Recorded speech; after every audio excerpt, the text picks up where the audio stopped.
Hello guys, இன்றைக்கி நம்ம முட்டை மிட்டாய் எப்படி பண்ணுறதுன்னு பார்க்கலாம்.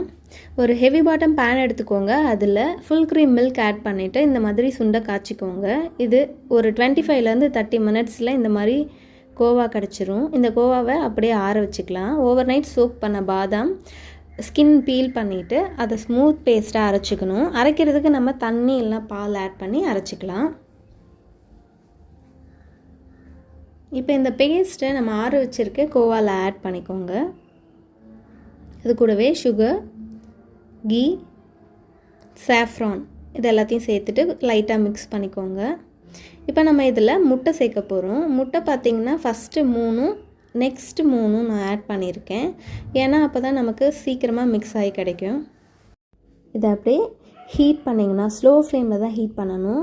நல்லா மிக்ஸ் பண்ணிக்கிட்டே இருந்தால் ஒரு 10 மினிட்ஸில் கேக் பேட்டர் கன்சிஸ்டன்சியில் கிடைக்கும். அதை ஸ்விட்ச் ஆஃப் பண்ணிவிட்டு கீ க்ரீஸ் பண்ண டின்னில் ட்ரான்ஸ்ஃபர் பண்ணிவிட்டு நம்ம ப்ரீ ஹீட் பண்ண ஓடிஜியில் பேக் பண்ணி எடுத்தால் சூப்பராக நமக்கு முட்டை மிட்டாய் ரெடி ஆகிடும்.